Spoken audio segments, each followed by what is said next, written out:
میری سہولتوں میں سحری و افطار کا اہتمام، کہیں ہے یہ حسرت دل کہ آج کھاؤں یا نہ کھاؤں۔ کیا جنت کا در کھلے گا بھوک اور پیاس سے، یا بے کسی کی آہ و فریاد پہ در کھٹکھٹاؤں۔ سال بھر روزوں کا دسترخوان بچھتا ہے، کھڑکی شعور سے اعلان اذاں تو کر دو۔ خالی برتنوں میں آنسوؤں کی آمیزش ہے، آسائشوں سے کوئی کشکول تو بھر دو۔ یہ نظم بھوک، پیاس اور محرومی کے تناظر میں روزے کی روحانی اور سماجی اہمیت کو اجاگر کرتی ہے۔ اس میں ایک دردناک تصویر کشی کی گئی ہے، جس میں سحری و افطار کی سہولتوں کا ذکر بھی ہے اور ان لوگوں کی محرومی کا بھی جو بنیادی ضروریات سے محروم ہے۔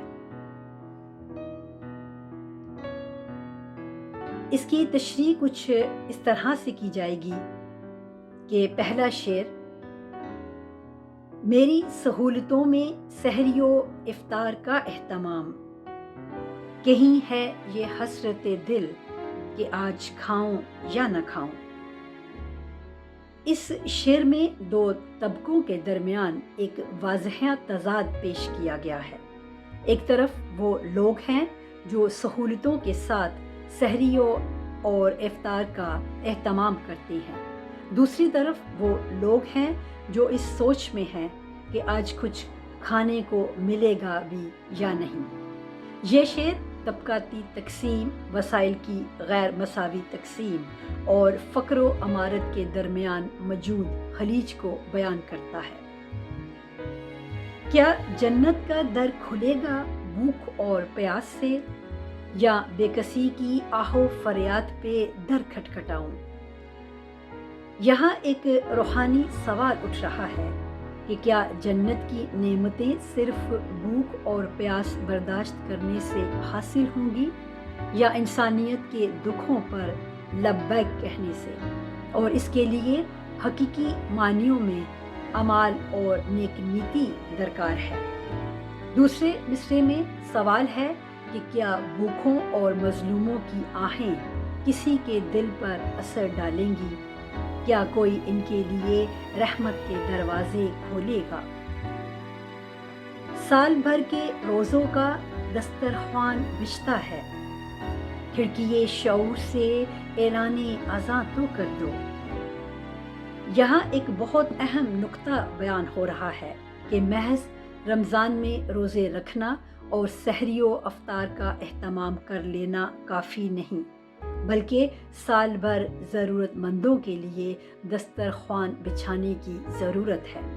یہاں کھڑکی شعور کا ذکر خاص طور پر قابل غور ہے، جس کا مطلب یہ ہے کہ جب تک ہمارے شعور کی کھڑکیاں نہیں کھلتی، تب تک ہم اس عبادت کی اصل روح کو نہیں سمجھ سکتے۔ اعلان اذاں سے مراد یہ ہے کہ روزے کی روح کو سمجھنا ہے تو شعور کی کھڑکی سے اذان دی جائے۔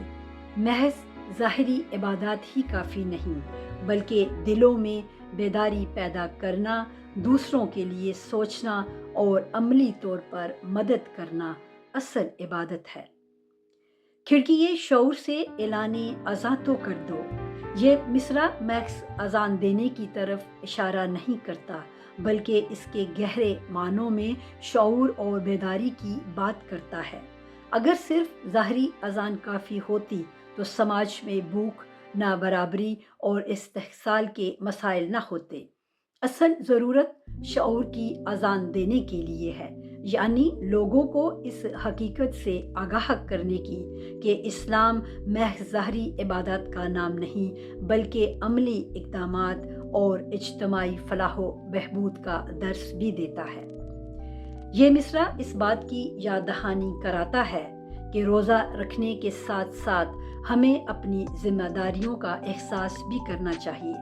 ہمیں اپنے دل اور شعور کو بیدار کرنا ہوگا اور غریب و نادار افراد کے لیے عملی اقدامات کرنے ہوں گے، ورنہ اگر شعور کی کھڑکی بند رہے اور محض عبادات پر اکتفا کیا جائے تو اس کا اصل مقصد حاصل نہیں ہوگا۔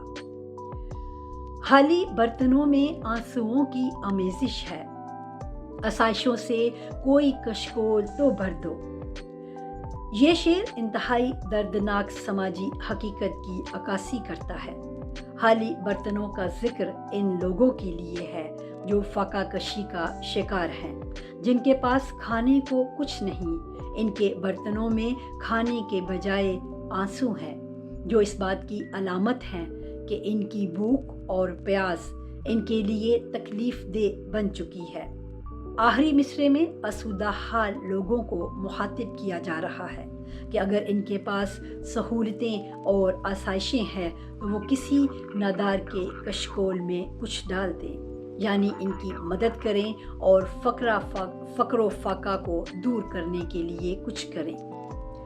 نتیجہ یہ نکلتا ہے کہ یہ نظم در حقیقت معاشرتی ناہمواریوں اور اثر اسلامی تعلیمات پر ایک گہرا تبصرہ ہے، سوچنے پر مجبور کرتی ہے کہ کیا ہم واقعی اسلام کی روح کے مطابق زندگی گزار رہے ہیں یا صرف رسموں اور ظاہری عبادات میں الجھے ہوئے ہیں۔